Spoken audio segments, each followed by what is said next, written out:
Phoenix takes it on the chin. Let's hear from the Coach of the Year runner-up, Monty Williams. Cameron Cox with 12 News. Hey, Coach, how would you sum up out there tonight? Look, it was a typical playoff desperation by them. We didn't play with the desperation necessary to win a game like that consistently, and that's how I would sum it up. Offensively tonight, we weren't sound at all. If you look at the point totals in the first, third, and fourth, you know, they played good defense tonight, but we didn't run our offense the way that we have been running it for most of these playoffs. But they played with a great deal of desperation, 50-50 balls, attacking the offensive glass, attacking the rim. They played hard in every segment of the game. We didn't play as hard consistently, and so you have to tip your hat to them. They brought it tonight for more of the 48 minutes than we did. Next is going to be Dwayne Rankin with the Arizona Republic, followed by Kellen Olson. Yeah, Coach, just your assessment of Chris and how he looked tonight. Yeah, it was his first game back. You know, you could see it, some flashes of it.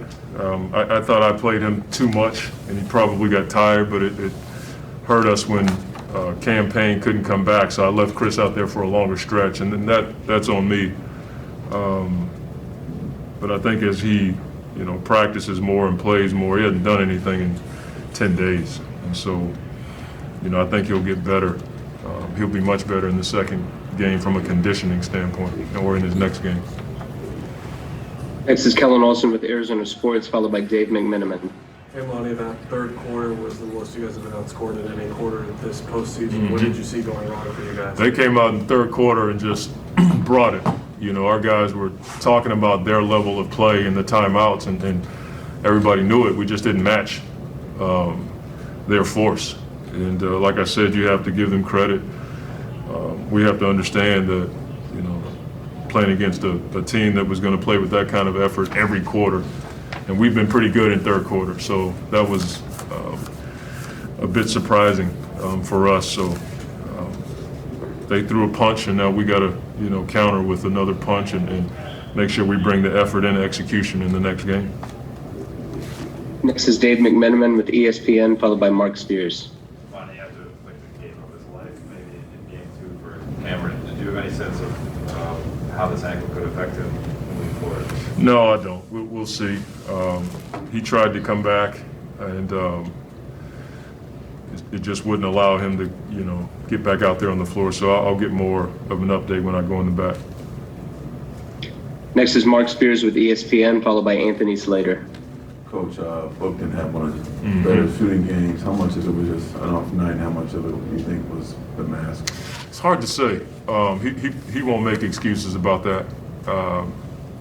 There were stretches where we as a team, the ball just didn't pop around the gym the way that we're typically pop it around the gym. But for Book, like those kinds of shooting nights don't happen often. I mean, he and Chris both.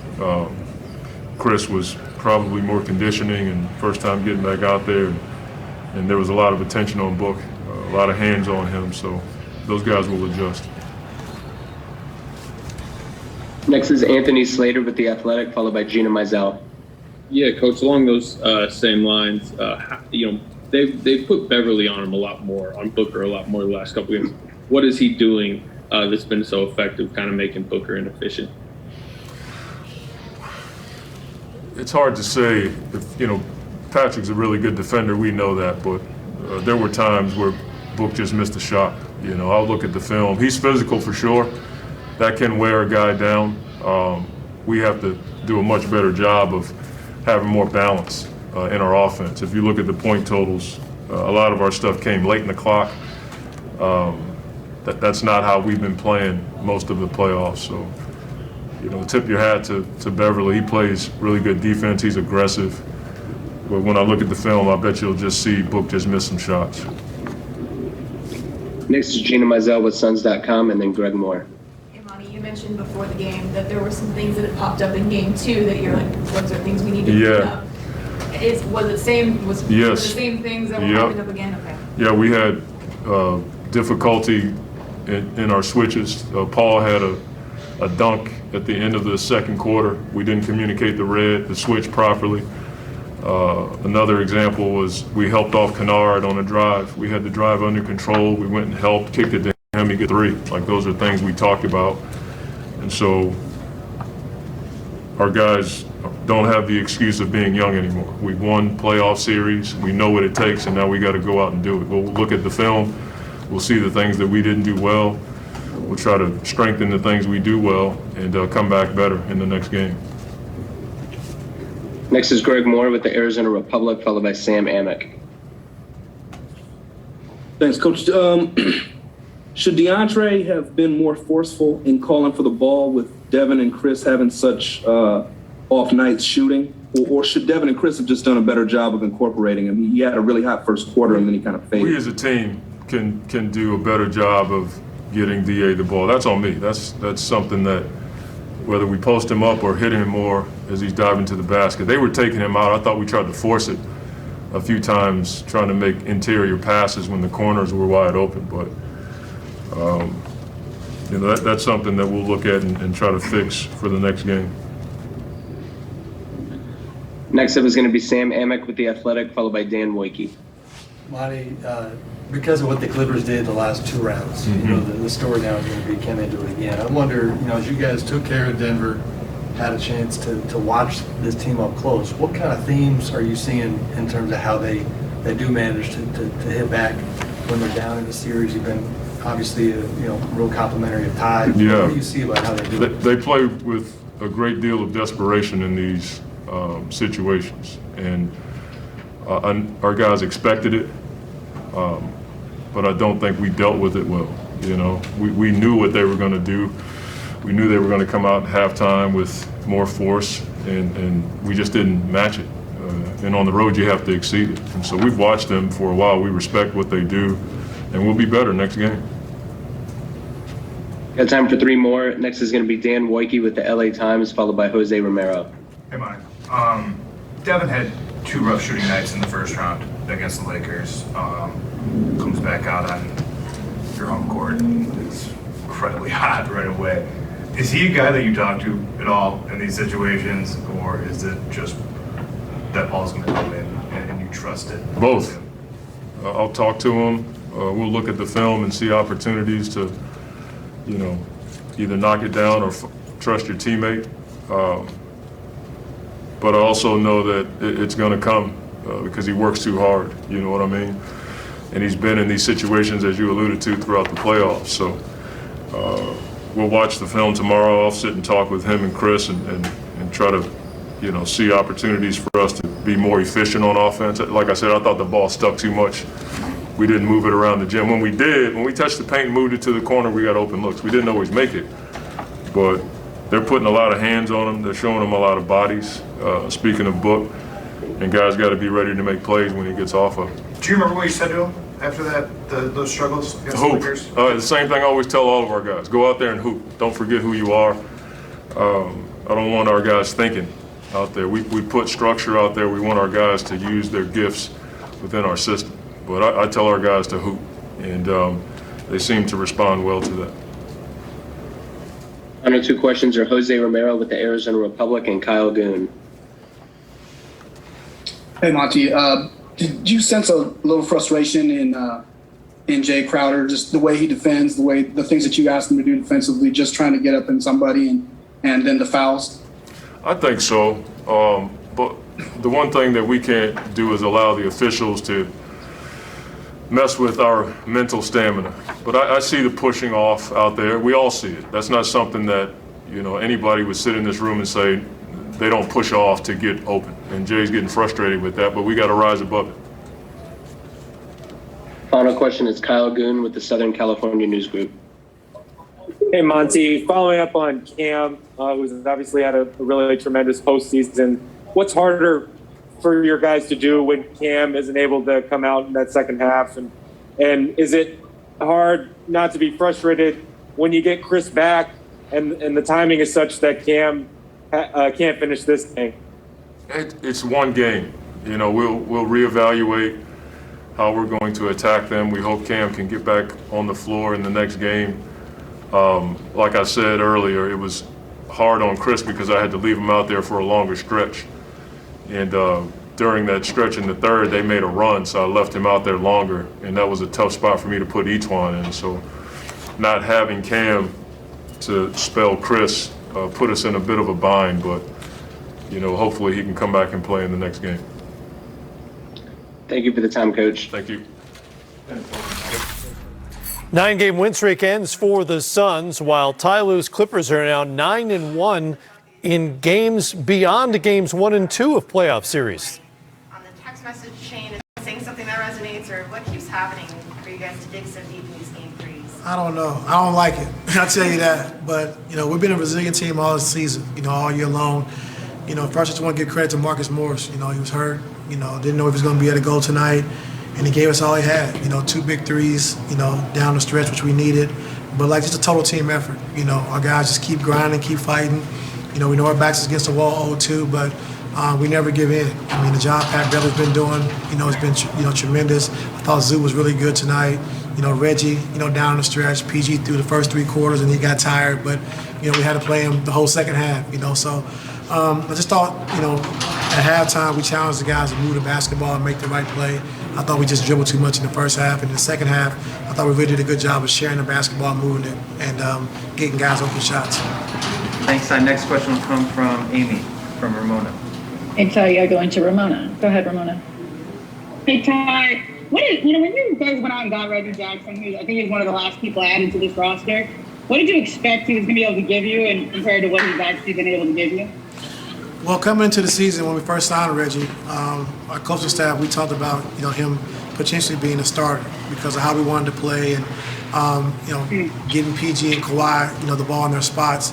And so unfortunately, Pat Beverly got hurt a few times this season, and Reggie became the starter, and he did a great job. And our numbers with him as a starter was off the charts.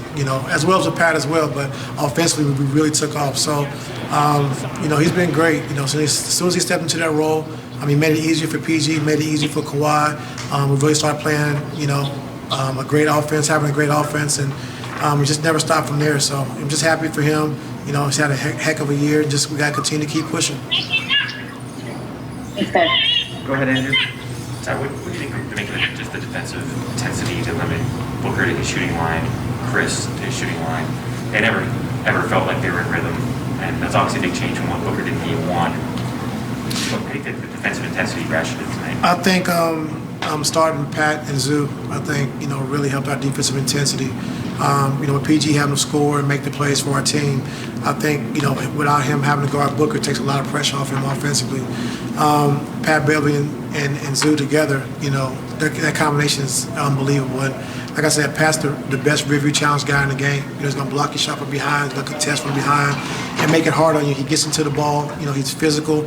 And I just think making that change with him and Zoo, Zoo at the rim with the verticality, and Pat to be able to protect him on the pull-up jump shot. So that's been a big change and a big spark to our defense.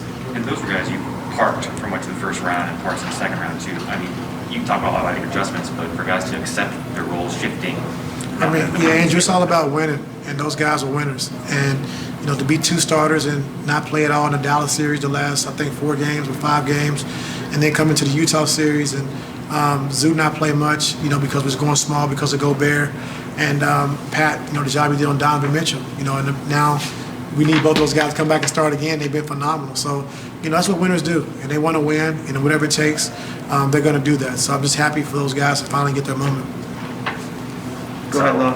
I wasn't going to set you up with this before the game about team joking about you, Bill Belichick, and the adjustments and whatnot. Yeah, right. I know you coached up in Boston, so there's some proximity there. But when you hear that the team will buy into what you're selling as far as adjustments and them applying it effectively, how does that make you feel when it works and even when it doesn't work? Well, first off, I got a lot of respect for Belichick. I'm not nowhere near him. 6 Super Bowls, probably the best coach ever, football, in NFL history. But it means a lot just to, just for those guys to trust me, to understand that whatever I'm doing is the best for the team, not for me, and I just want to win. And making adjustments, sometimes it's tough because adjustments mean some guys can't play, some guys play more, and you got to be able to accept that. And that's the biggest thing. But you have the communication with your team all year long and just talk about one common goal, and that's winning.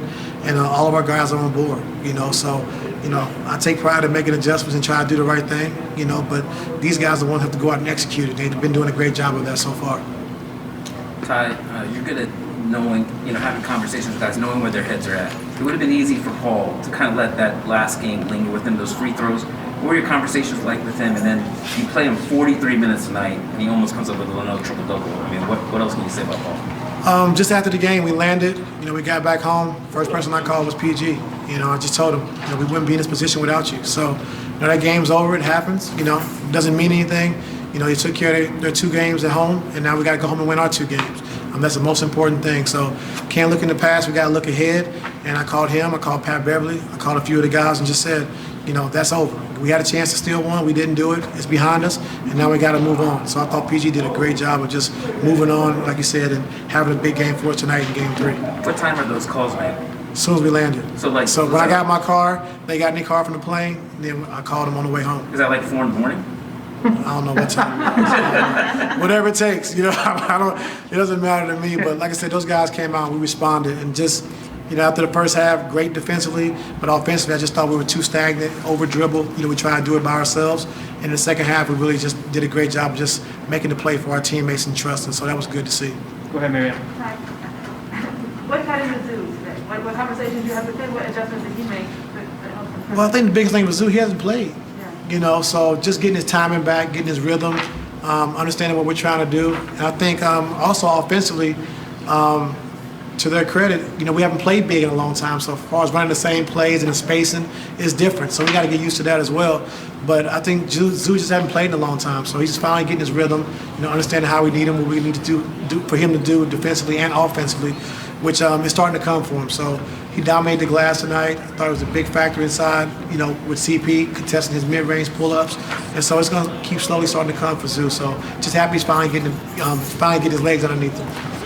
Ty, we got to take one more from Tamara Kine over there. Okay.